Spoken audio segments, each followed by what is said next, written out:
저는 만화로 예수님을 전하는 만화가 최철규 집사입니다.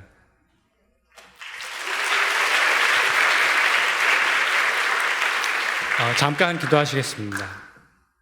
하나님 아버지 감사합니다. 이 귀한 은혜의 자리에 세워주셨습니다. 이 귀한 은혜의 자리에서 저의 의 드러나지 않게 해주시고 제 삶에 찾아주신 것들만 과장하지 않고 진솔히 전하는 시간이 되게 하여 주시옵소서. 처음과 마지막을 모두 아버지께 의탁드리며 예수님의 이름으로 기도드립니다. 아멘. 할렐루야.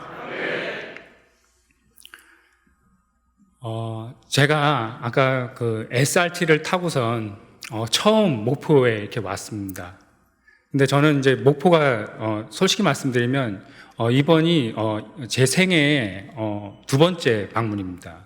그리고 이곳에 왔을 때 저는 화면 속에서 비춰지는 것은 전체적인 모습이 비춰지지 않아서 저는 이렇게 많은 성도님들이 이렇게 계실 거라고는 생각도 못하고 이렇게 왔다가 이렇게 젊은 어린 친구들이 많이 있어서 제가 젊은 시절에 잘못됐던 그 시간들을 지금 어린 친구들이 제 얘기를 좀 교훈 삼아서 그쪽 길로 좀 가지 않았던 시간이었으면 좋겠다라는 바람이 지금 갑자기 좀 생겼습니다.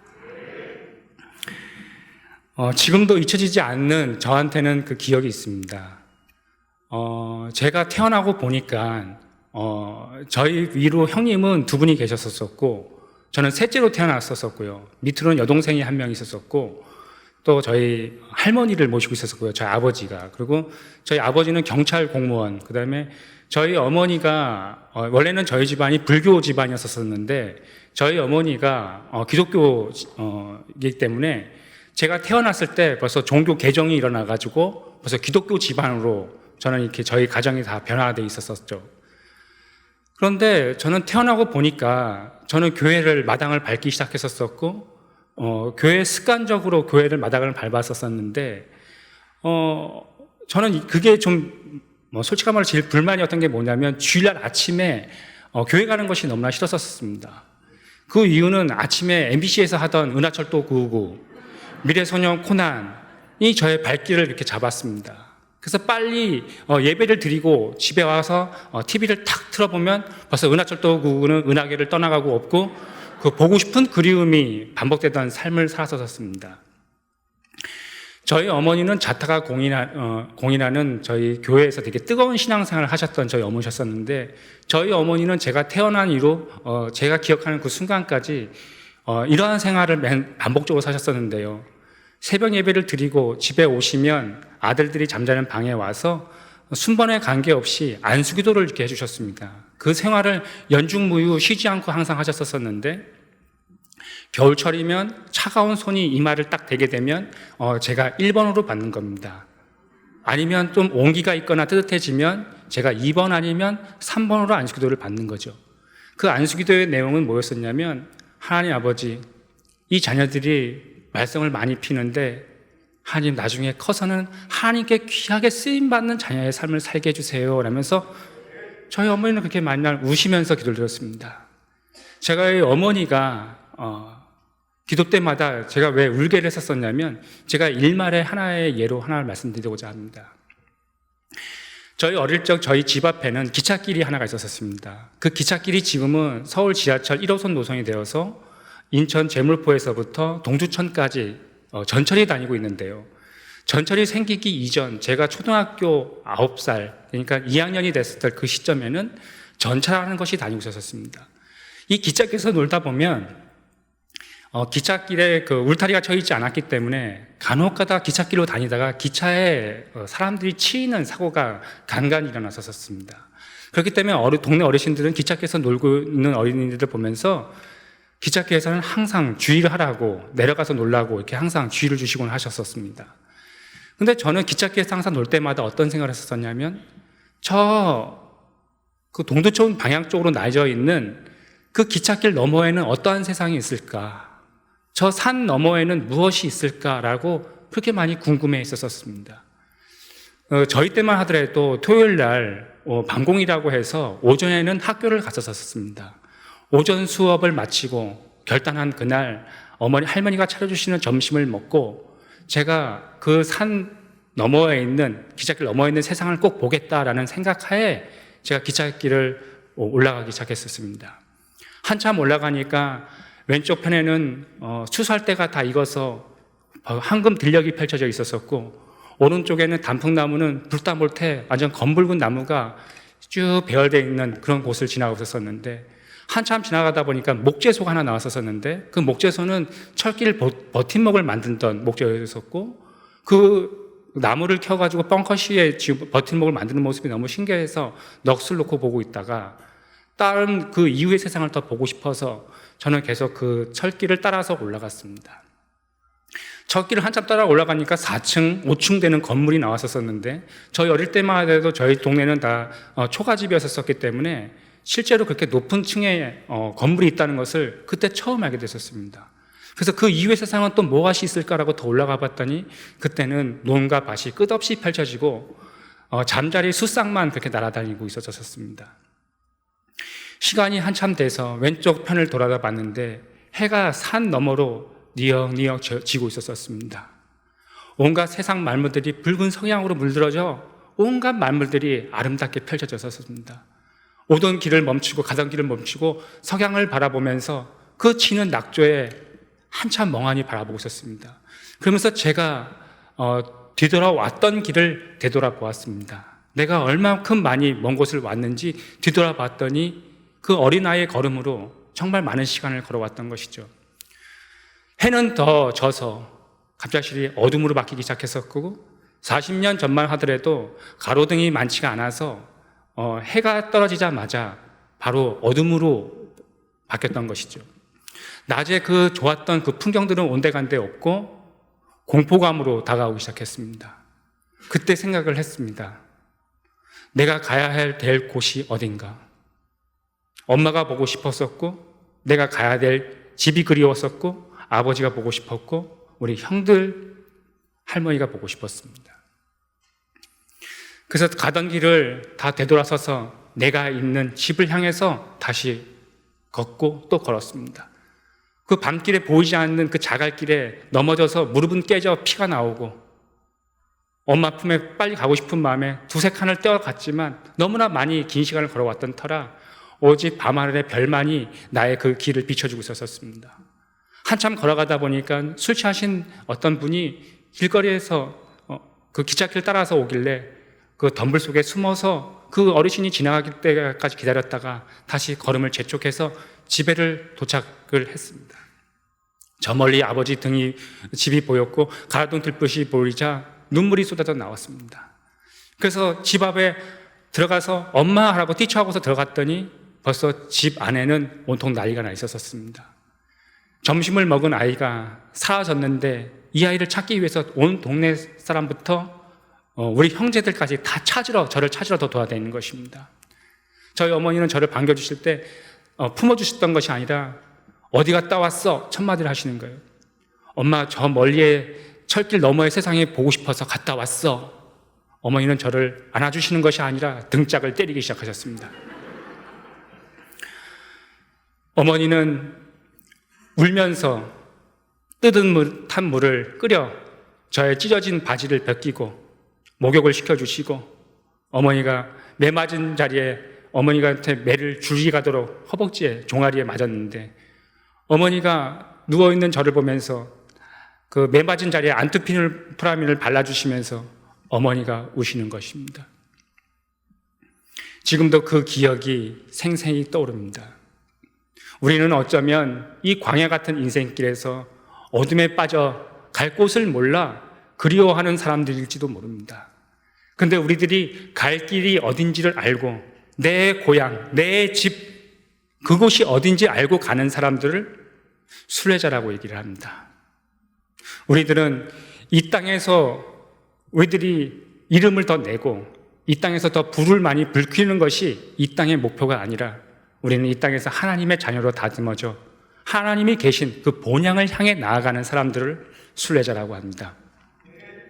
히브리서 11장 16절에는 이런 말씀이 있습니다. 그들이 이제는 더 나은 본향을 사모하니 곧 하늘에 있는 것이라. 이러므로 하나님이 그들을 하나님이라 일컬음을 부끄러움을 부끄러워하지 아니하시고 그들을 위하여 한 성을 예비하셨느니라. 우리는 이 땅에서 성을 쌓는 것이 아니라 하나님이 계신 우리들에게 성을 쌓아주신 하늘의 성에 마음을 두고 인생을 살아가셔야 하는 것입니다. 영국의 그 베드포드의 엘스토라는 지방에 1678년도에 존 버년이라는 그 아버지의 가업을 이어받은 댐쟁이가 있었습니다. 그때 당시만 해도 요즘처럼 냄비가 좋은 냄비가 아니었기 때문에 그렇게 쉽게 구멍이 많이 나게 되면 이렇게 아버지의 가업을 이어받은 존 버년은 그렇게 댐을 많이 했다고 합니다. 떼워주는 일을요. 그런데 하루는 존 버년이 복음을 증거했다는 이유로 감옥에 투옥되게 됩니다. 그래서 12년 동안 옥살이를 하고 나서 두 번째 옥살이를 했을 때 기독교 최고의 고전인 철로 역정이라는 소설을 집필하게 됩니다. 이 소설은 어떤 소설이냐면 존 버년이 감옥에 투옥되었을 때 뭐라고 설명을 했었냐면 철로 역정 처음 소설이 이렇게 시작을 합니다. 세상의 광야를 헤매다 나는 우연히 동굴에 이르렀다. 그 동굴은 존 버년이 감옥에 잊힌 것을 그렇게 의인화해서 설명한 것입니다. 그곳에서 나는 잠시 누웠다가 이내 잠이 들었다. 그리고 꿈을 꾸었다. 라면서 소설의 처음이 시작됩니다. 그 소설의 처음 시작에는 존 버년이 꿈을 꾸어서 한 남자의 이야기를 들려줍니다. 먼저 처음 시작이 이렇게 시작합니다. 그의 등에는 무거운 줌을 지고 꿈속에 남루한 옷을 입은 한 남자가 나타났는데 그는 자기 집을 뒤로 한 채 손에는 한 권의 책을 들고 있었고 등에는 무거운 짐을 지고 있었다라고 얘기합니다. 우리들이 성경책을 읽을 때 내가 죄인이라는 것과 내가 가야 할 곳이 어딘지를 알게 됩니다. 우리들은 착한 율법의 행위로 구원을 받으려고 신앙생활을 많이 하게 됩니다. 저 역시 교회 마당만 밟았을 뿐, 저 역시 교회에서 제가 내 자신이 구원받은 자인가, 구원받지 않은 자인가를 저는 그렇게 인생이 많이 남아있기 때문에 그런 것을 경험할 것이라고는 생각을 안 했었습니다. 저는 고등학교 제가 졸업하고 나서 제가 만화가 이현세 선생님 그 수제자로 들어갔었을 때 제가 이제 만화를 이렇게 배우면서 저는 일반 코믹스 쪽 만화로 데뷔를 한 것이 아니라 성인 만화로 데뷔를 했었습니다. 이 성인 만화를 잘 그리기 위해서는 내 안에 음란이 충만해야 됩니다. 음란을 충만한 것을 채우기 위해서 저는 야한 동영상이라고 그러죠. 야한 동영상, 그 다음에 성인 화보 잡지책을 보면서 그 음란한 것들을 채워나가기 시작했습니다. 그때 당시만 하더라도 저는 그 인생에서 돈이라는 그 종이 쪼가리가 저에게 큰 행복을 줄 것이라고 저는 생각하면서 늦은 밤을 새면서 그렇게 그림을 그렸었습니다. 그렇게 수많은 그림을 그리면서 있었던 중에 하루는 제가 기침을 했는데 제가 피를 토하기 시작하는 겁니다. 그래서 제가 가까운 동네 병원을 갔더니 의사 선생님이 청진기를 대면서 고개를 갸우뚱거리시는 겁니다. 그러면서 엑스레이 사진을 한번 찍었으면 좋겠다라고 그러시는 겁니다. 그래서 엑스레이 사진을 찍었더니 저쪽 교시 빨리 들어오세요 그러시면서 엑스레이 사진을 찍은 것을 보여줬는데 오른쪽 폐가 시커멓게 나오는 겁니다. 당신 폐가 지금 오른쪽에 바람이 새고 있으니까 빨리 대학병원에 가서 빨리 수술을 받으라는 겁니다. 그래서 빨리 제가 이제 대학병원에 가서 어머니랑 같이 갔더니 MRI, CT 검사 촬영을 다 했는데 왜 이렇게 늦게 왔냐 그러면서 오른쪽 폐에다가 6번째 갈비뼈에다가 메스를 그어서 튜브를 박았습니다. 튜브를 박았는데 분명히 의사 선생님이 기침을 많이 하게 되면 폐가 정상으로 이렇게 펴진다고 그렇게 얘기를 했는데 폐가 정상으로 펴지는 것이 아니라 튜브를 박은 그 튜브에서 노란색의 뜬 물이 나오기 시작했었고 그 물이 나오더니 피가 나오기 시작하더니 나중엔 죽은 피와 고름과 농이 나오기 시작했었고 나중에는 받아놓은 이 물통 맨 밑에 아래에는 이 고름과 피가 잔뜩 이렇게 놓여 있었었고 여긴 다 죽은 피와 피 거품이 이렇게 나오고 있었습니다. 맨 처음에 병명은 기흉이라는 병명으로 입원을 했는데 이 병이 더 심화되어 가지고 농흉으로 바뀌었다는 겁니다. 폐 조직이 썩는다는 겁니다. 그래서 더 나중에는 안 좋아서 나중에는 혈흉까지 갔다는 겁니다. 나중에 폐 조직 검사를 했는데 오른쪽 폐가 괴사했다는 판정을 받았습니다. 저희 아버지가 너무 놀라셔서 한 번만 더 검사 맡겨달라고 해서 한 번 더 역시 검사를 맡았지만 역시 오른쪽 폐가 괴사했다는 판정을 받았습니다. 저희 친어머니는 제가 중학교 1학년 때 허리 디스크 수술을 받으시다가 어머니는 그렇게 돌아가셨었는데요.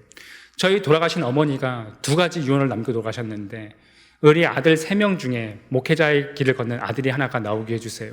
그리고 남편이 예수님을 믿지는 않지만 예수님을 잘 영접해서 끝내는 교회에 충성하는 장로가 되게 해주세요 라면서 우리 엄마가 항상 부르신 찬송가 하늘 가는 밝은 길이 그 찬송가를 부르시고 그러셨었는데 우리 어머니가 돌아가신 지 1년 후에 또 지금의 어머니가 새어머니라고 그러죠. 새어머니가 또 오셨는데 저희 어머니 새어머니가 똑같이 그러시는 거예요. 저한테 철규야 너 말씀 읽어야지만 하나님이 너를 고쳐준다. 말씀 읽어라. 말씀 읽어라. 내가 젊었을 시절 때 새엄마라고 엄마한테 순종 안 했던 것이 너무나 생각나. 어머니가 저의 대소변을 다 받아주셨었는데 뒤늦게 어머니한테 효도하고 싶은 마음이 들어서 그럼 성경책 한번 읽어주자 하고선 제가 성경책 구약을 펼쳤는데 거기에는 낙후가 너무 많이 나와서 구약은 포기하고 신약, 그래서 신약을 한참 읽었었는데 제가 성경책을 읽는 중에 제가 두려운 마음이 들기 시작하는 것입니다. 잠언 10장 24절에 보게 되면 이러한 말씀이 있습니다. 악인에게는 그의 두려워한 것이 임하거니와. 악인, 죄인, 괴수 이들이 가는 결국은 지옥이라는 곳을 가게 됩니다. 이 성경 말씀을 읽어나는데 마음이 평안함으로 오는 것이 아니라 점점 두려운 마음으로 임하기 시작하는 겁니다. 마가복음 9장 48절 49절에는 이런 말씀이 또 있습니다. 거기에는 구더기도 죽지 않고 불도 꺼지지 아니하느니라. 사람마다 불로서 소금 치듯함을 받으리라. 혹시 미꾸라지 혹시 그 소금 치는 거 혹시 보셨습니까? 그 안에 있는 거 다 개어내기 위해서 요리할 때 소금을 이렇게 뿌리거든요. 그럼 미꾸라지가 완전히 그 몸을 비비면서 완전히 그 안에 있는 걸 다 토설하는 게 되는데요. 저는 그림 그리는 사람이라 이 상상을 하니까 더 끔찍한 겁니다. 성경 말씀을 계속 읽어 나갔습니다. 고린도후서 13장 5절 말씀에 있는데 손이 막 떨려오기 시작하는 겁니다. 그 말씀이 무엇이었냐면 너희는 믿음 안에 있는가? 너희 자신을 시험하고 너희 자신을 확증하라. 예수 그리스도께서 너희 안에 계신 줄 너희가 스스로 알지 못하느냐? 그렇지 않으면 너희는 버림받은 자니라는 말씀이 있는데 그 말씀을 읽자마자 손이 막 떨려오기 시작하는 겁니다. 내가 구원받은 자인가? 나는 교회 마당만 엄마 등에 업혀서 지금까지 내가 28년을 다녔었는데 나는 지금 천국행인가 지옥행인가 내 자신을 살펴보니 두려운 마음이 들기 시작하는 것입니다. 우리들이 구원받은 것을 남한테 물어볼 필요가 없습니다. 내가 말씀의 잣대에 비교해서 내가 구원받은 자인가 아닌 자를 충분히 알 수가 있습니다. 전도서 3장 11절에 보게 되면 이런 말씀이 있습니다. 하나님이 모든 것을 지으시되 때에 따라 아름답게 하셨고 또 사람들에게 영혼을 사모하는 마음을 주셨느니라. 우리들에게 영원히 살고 싶은 그 마음을 주셨기 때문에 당신의 생명이 이제 1달 남았습니다. 2달 남았습니다. 라는 그 소리를 듣게 되면 우리는 그 영혼을 더 갈망하기 때문에 그런 것입니다. 저희 아버지가 그랬습니다. 수술만 시켜달라. 그래서 제가 오른쪽 폐를 제거하는 수술에 이제 들어가기로 됐었습니다. 그때는 제가 몸이 폐혈증까지 오고 있어서 몸이 고열에 이렇게 시달리고 있었고 수술이 무의미하다라고 얘기를 했었습니다.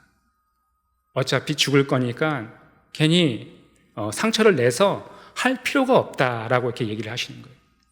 근데 그 얘기를 듣고 나니까 내 생명이 이제 얼마 안 남았다고 생각하니까 너무나 더 살고 싶은 겁니다. 성경 말씀을 계속 읽는데 요한일서 5장 10절 말씀이 있습니다. 하나님의 아들을 믿는 자에게는 자기 안에 증거가 있고 하나님의 아들 예수 그리스도를 믿는 사람 안에는 자기 안에 증거가 있다고 그래요. 11절에 뭐라고 있냐면 또 증거는 이것이니 하나님이 우리에게 영생을 주신 것과 증거가 뭐냐면 하나님이 우리에게 영생을 주신 것이 증거라는 거예요. 마음이 조급한 거예요. 난 수술 받아야 되는데 어떡하지? 어떡하지? 점점 공포감에 시달리기 시작하는 겁니다.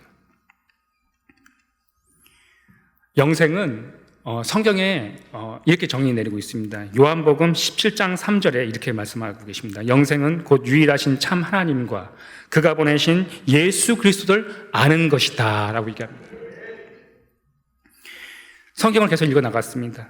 마태복음 7장 21절에 보게 되면 나더러 주여 주여 하는 자마다 다 천국에 들어갈 것이 아니요 다만 하늘에 계신 아버지의 뜻대로 행하는 자라야 들어가리라 라고 얘기합니다. 저는 지금 산소호흡기를 끼고 있고 오늘 내일 하고 있는데 말씀을 읽을 때마다 막 두려운 겁니다. 하나님 살려주세요. 내가 이렇게 뜨거운 곳에 가게 된다고 날 생각하니 하나님 저의 영혼을 정말 불쌍히 해주세요. 주여 주여 하면서 성경책을 읽어나갔습니다. 절박한 가운데 성경책을 읽어나갔습니다. 성경책을 계속 읽었는데 하나님 아버지의 뜻이 여러 가지가 있겠지만 하나님의 가장 우선적인 하나님의 뜻은 제가 생각하기에 요한복음 6장 40절인 것 같습니다. 내 아버지의 뜻은 아들을 보고 믿는 자마다 영생을 얻는 이것이니 마지막 날에 내가 이를 다시 살리라. 그러면서 성경책을 읽어나가고 계속 또 읽어나가고 있는데 로마서 9장 13절 말씀에 제가 또 완전히 겁이 나기 시작하는 겁니다. 그 말씀이 뭐였냐면 기록된 바 내가 야곱은 사랑하고 에서는 미워하였다. 그러면 나는 에서인가? 그렇다면 나는 야곱인가? 내 자신이 이 성경 사람들한테 내가 내 자신이 되어 내 자신한테 물어보기 시작하는 겁니다. 나는 구원받은 자인가? 구원받지 못한 자인가? 수술 받는 당일날 아침이 됐습니다. 구원의 문제를 해결하지 못했습니다. 절박한 마음으로 하나님 아버지한테 기도를 드려야 되겠다라는 생각이 들기 시작했습니다. 그래서 그때가 가톨릭 병원이었었는데 2층에 기도할 수 있는 처소가 있었기 때문에 안전바 펜스를 잡고선 기어서 곳에 기도 처소에 들어가서 하나님한테 기도를 드렸습니다. 하나님 성경 말씀을 읽어보니까 저는 교회 마당만 밟고 제가 하나님께 내 죄를 한 번도 내가 맡긴 적이 한 번도 없는데 저를 불쌍히 여겨주셔서 저를 하나님의 자녀 되게 하여 주시옵소서. 제가 내 의로 한 것은 아무것도 없지만 십자가 상에 있을 때 그 강도의 우편에 있었던 그 강도처럼 제가 주님을 위해서 한 것은 아무것도 없지만 주님 저도 아버지가 계신 낙원에 거하게 해주세요 라고 그렇게 기도를 드렸습니다. 그리고 마지막 한 가지를 더 못했습니다. 하나님이 하실 수만 있다면 저를 살려만 주신다면 제가 성인 만화 그리지 않고 하나님이 기뻐하시는 만화를 그리겠습니다 라고 그렇게 나왔습니다. 그리고 이제 아침이 되어서 이제 수술 시간이 되어서 수술용 침대가 들어왔고 저는 그 침대에 올라탔습니다. 눈물이 나오기 시작하는 겁니다. 구원의 문제를 해결하지 못했는데 마치 지옥 도살장에 끌려가는 듯한 그 느낌을 받았습니다. 아침이 되어서 수술용 닝겟바늘로 꽂고 수술복으로 갈아입고 아침에 엑스레이 사진을 한 번 더 찍고 들어간다고 해서 엑스레이 사진을 찍고 수술용 이동하기 위한 침대에 올라섰는데 주치의 의사 선생님이 막 뛰어오는 겁니다. 그러면서 어제 찍었던 엑스레이 사진과 좀 전에 찍은 엑스레이 사진 2장을 켰다 밝은 형광등이 낀 차트에다가 딱 꽂았는데 제가 기도드리고 올라온 그 4시간 사이에 폐가 정상으로 펴진 겁니다.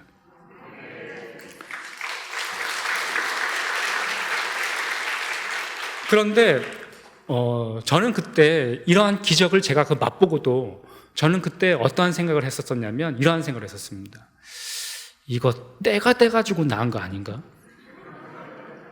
내가 기도는 했지만 이거 때가 돼가지고 나은 것 아닌가? 하나님이 해주셨다고 하는 것을 증명할 수가 없는 것 아닙니까? 또 이 바로 왕이 그 10가지 재앙을 맞고도 그 완악함이 끝까지 가져가듯이 이 죄성을 지닌 죄인은 하나님이라는 분을 그렇게 쉽게 인정하려 들려고 하는 존재가 아닙니다. 그렇게 완악한 존재거든요. 근데 어머니께서 성경 말씀 읽으라고 하셨기 때문에 또 어머니한테 또 효도하고픈 그 마음이 또 들어서 제가 성경책을 읽으려고 성경책을 딱 집었는데 이 성경책을 침상에서 바닥에 딱 떨어뜨린 겁니다. 그래서 이 떨어진 성경책을 바닥에서 주워서 펼쳐진 대를 그대로 그 펼쳐진 대로 그대로 이 침대 그 식탁 위에다가 딱 올려놨는데 시편 3편 3절에서부터 5장 말씀이 딱 펼쳐지는 겁니다. 거기에 뭐라고 써 있었냐면 여호와여 주는 나의 방패시요 나의 영광이시요 나의 머리를 드시는 자신이다. 내가 나의 목소리로 여호와께 부르짖으니 그의 성산에서 응답하시는도다. 내가 누워 자고 깨었으나 그가 나를 붙드심이로다.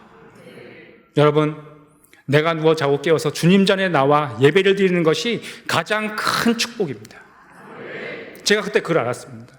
하나님 아버지가 성산에 계신데 내가 그렇게 얼토당토 않은 그 기도에도 신실하게 응답하셨다라는 것을 성경 말씀을 통해서 보여주시는 순간이었습니다. 저는 그때부터 아브라함의 하나님, 이삭의 하나님 거기까지 가지 않더라도 우리 생모의 하나님, 우리 지금 엄마의 하나님, 우리 작은 형의 하나님을 또 만나보고 싶어서 제가 그때부터 성경책을 읽기 시작했었습니다.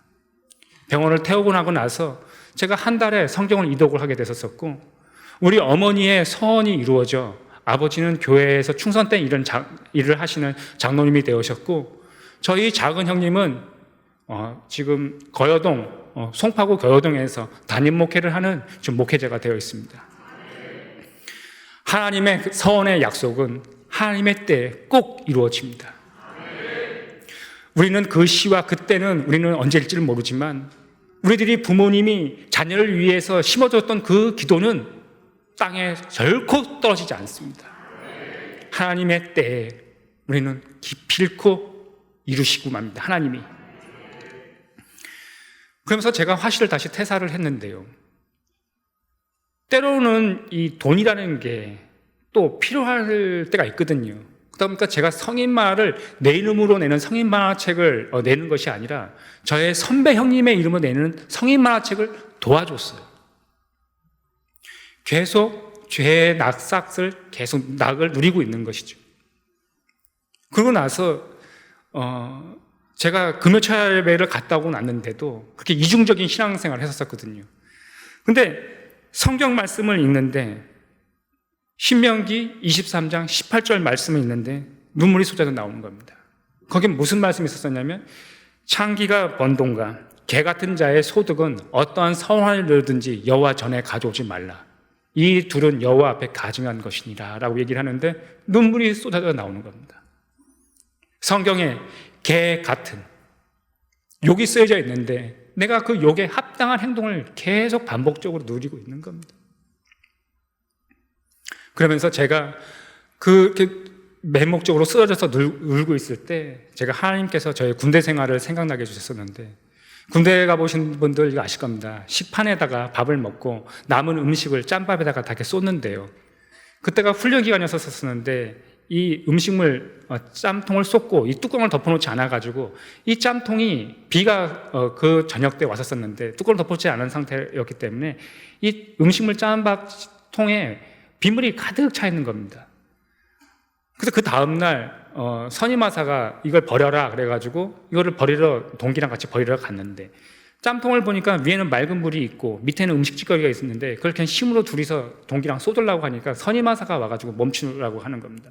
이렇게 그냥 쏟으면 음식 짬밥이 밑에는 늘어붙어가지고 깨끗이 떨어지지가 않으니까 작대기를 하나 꽂아가지고 막 휘저어가지고 이것을 그 다음에 쏟으라고 하는 겁니다.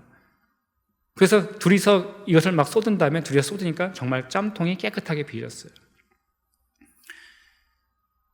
제 마음에 죄의 짬밥 덩어리, 하나님의 말씀의 작대기를 꽂아 다 휘저어 예수님의 십자가 발 앞에 쏟을 때 온전한 회개가 일어납니다.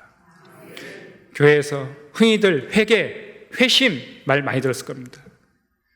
회개, 회심은 눈물 많이 흘린 것을 회개라고 하지 않습니다. 진정한 회개는 그 뜻은 메타노이아라고 합니다. 그 메타노이아의 뜻은 돌아선다는 뜻입니다.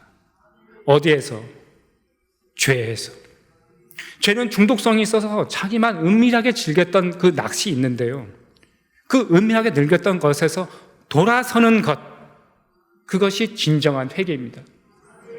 저는 그때부터 음란의 도구로 사용되었고 음란의 도구로 사용되었던 그 낚을 그제서야 끊을 수가 있었습니다.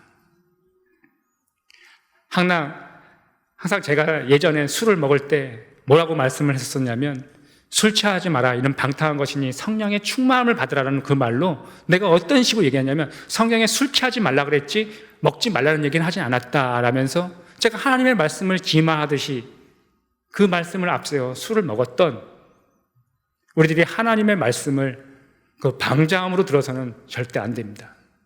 하나님의 말씀은 하나님의 말씀인 거로 우리들이 선포된 말씀에 우리들은 순종해야 되는 것이고, 그 순종함으로 인하여 우리는 복을 받는 것이고, 우리들이 이런 것이 있습니다. 복을 받기 위한 기복은 잘못된 것입니다. 하지만 우리들이 하나님께 복을 받는 것은 올바른 것입니다. 다시 한번 말씀드립니다. 복을 받기 위한 것은 잘못된 것입니다. 하지만 우리들이 하나님께 받는 복을 바라는 것은 바른 것입니다. 복 받기 위해서 우리들이 예수님을 믿는 것이 아니고, 복을 받기 위해서 그렇게 되는 것이 아니라 우리가 하나님의 자녀이므로, 그래서 하나님이 말씀 속에서 복, 그 복이 이 땅의 복도 하나님이 주관하시지만 가장 큰 복은 내가 하나님의 자녀가 되어 내가 아버지가 계신 본향을 가고 우리들이 천성을 바라볼 수 있는 하나님의 자녀가 되었다는 것이 가장 큰 복입니다.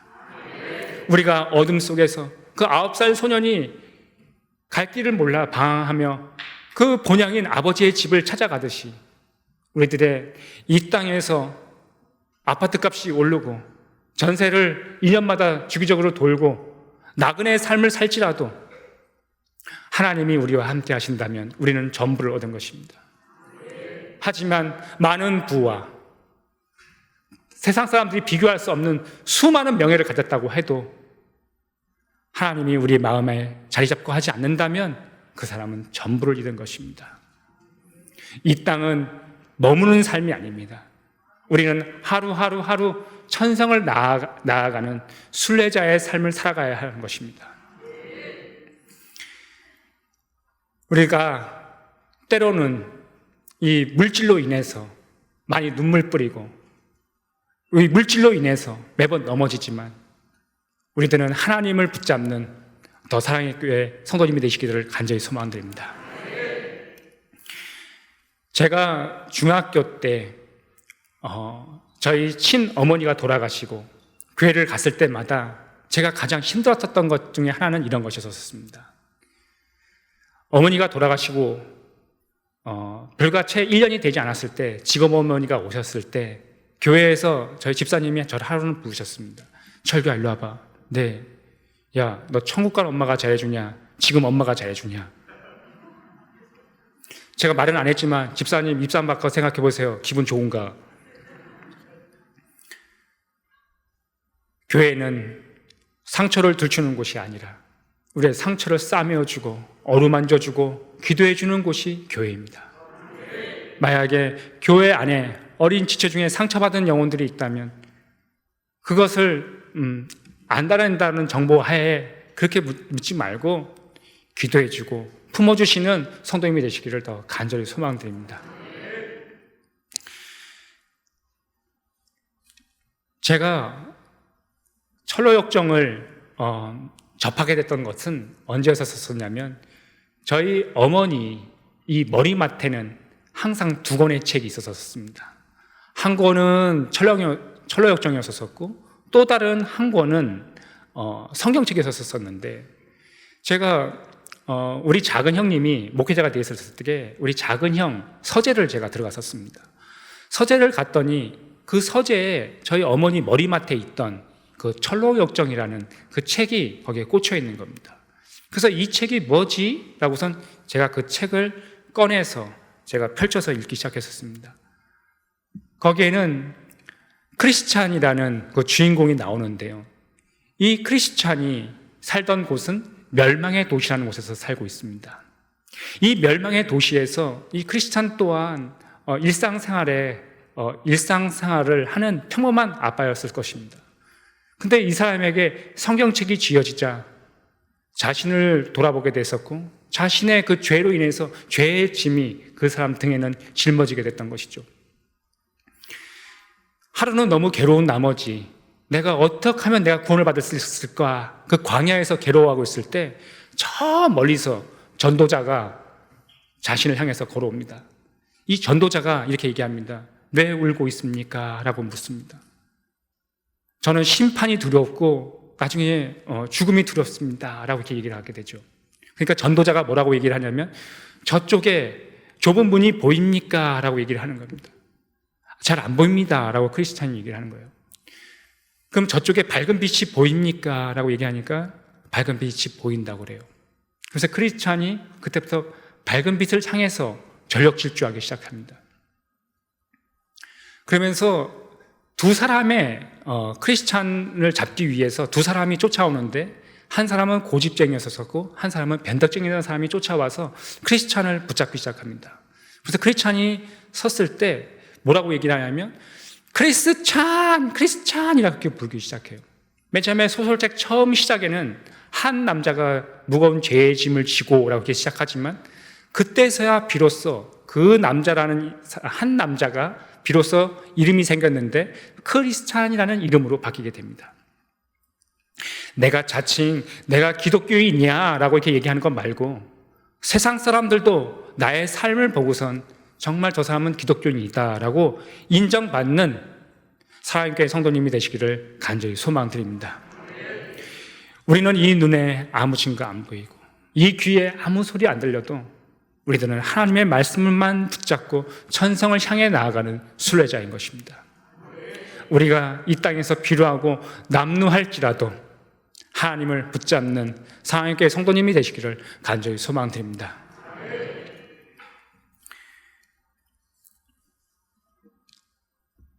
제가 다음 주에 또 왔을 때는 제가 그 철로역정을 그리면서 제가 하나님께서 저의 삶 속에 찾아와 주신 긴밀하게 이렇게 운행해 주셨던 그 얘기를 할 건데요. 오늘은 제가 그 아내 만난 그 얘기까지 하면 될 것 같습니다. 제가 성인만화를 한참 그리다가 제가 이제 일반적인 기독교적인 만화로 넘어와서 제가 일반 만화를 그리고 있었을 때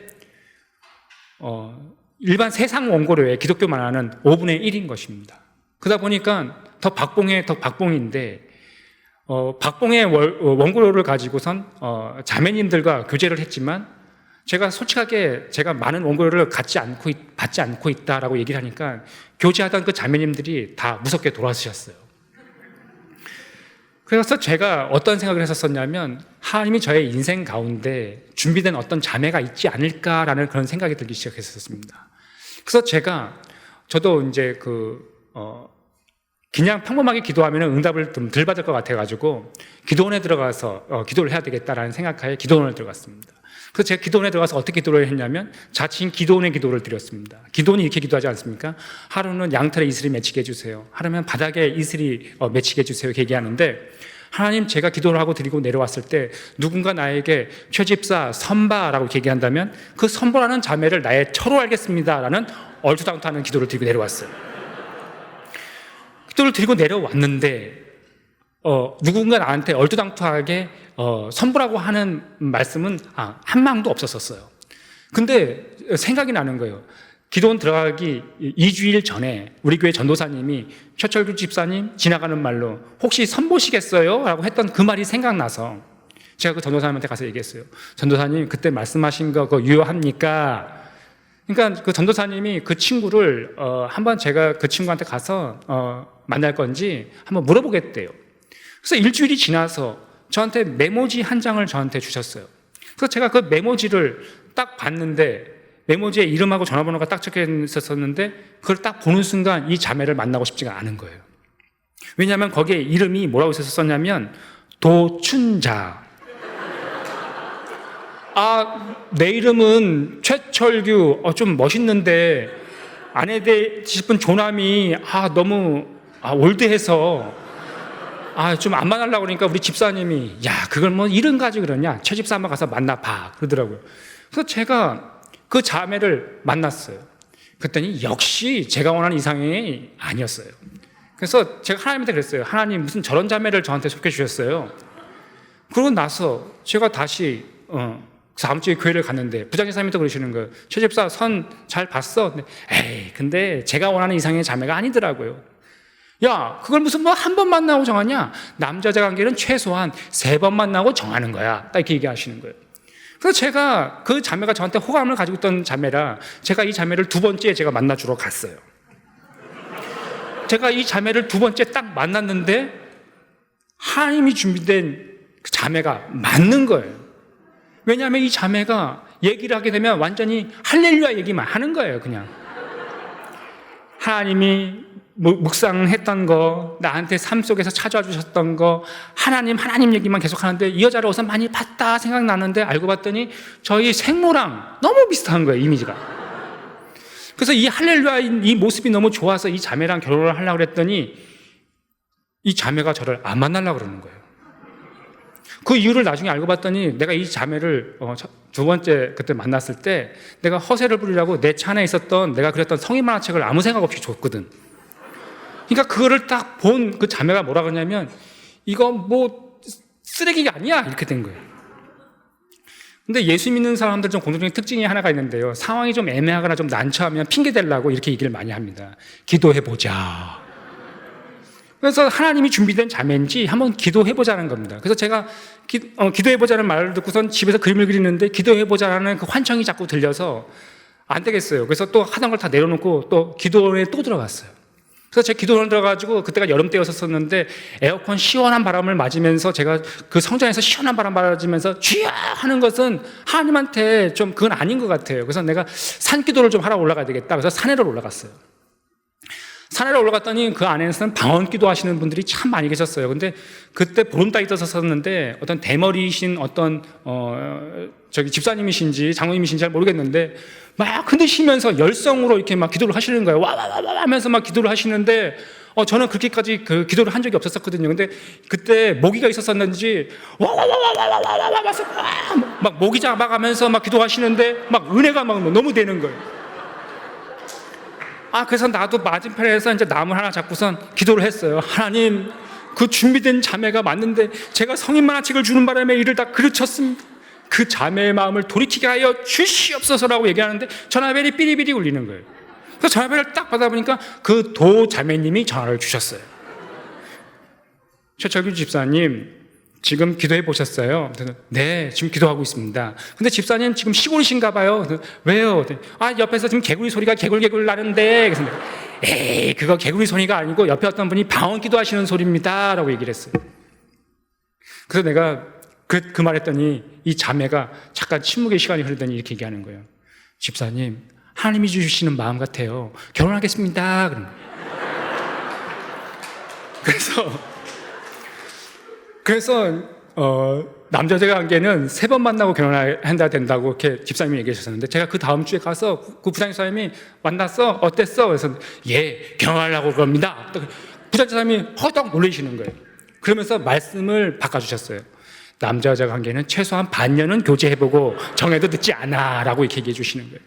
그래서 저는 주위에서 결혼을 너무 늦추라고 얘기를 해서 1달 연기해서 2달 만에 결혼을 했습니다. 저희 아내는 사역자입니다. 제가 저희 아내를 만나서 제가 순례의 여정, 철로 역정을 그렸던 그 뒷부분의 이야기는 다음 주에 와서 성도님들과 나누도록 하겠습니다. 감사합니다. 잠깐 기도하시겠습니다. 하나님 아버지 감사합니다. 우리의 순례의 여정 속에서 하나님을 만나 세상이 주인이 되는 것이 아니라 하나님 주인 되어 주셔서 우리들을 천성 가는 그날까지 이 땅의 복뿐만 아니라 아버지와 천국에서 영원히 누리는 그 삶을 살아갈 수 있도록 하나님 축복하시고 축복하여 주시옵소서. 이 강대상에서 구원의 복음이 증거되게 하여 주시고 우리가 앉아있는 저 자리가 예수 그리스도의 의를 덧입은 의인들이 차고 넘치게 하여 주시옵소서. 그렇게 행하실 예수님의 이름으로 기도드립니다. 아멘.